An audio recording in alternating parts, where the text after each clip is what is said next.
बिस्मिल्लाहिर्रहमानिर्रहीम। ومن أظلم ممن منع مساجد الله أن يذكر فيها اسمه وسعى في خرابها أولئك ما كان لهم أن يدخلوها إلا خائفين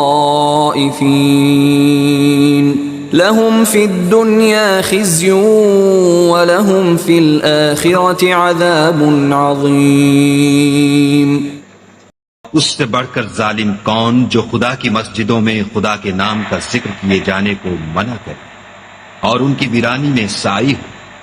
उन लोगों को कुछ हक नहीं कि उनमें दाखिल हो मगर डरते हुए।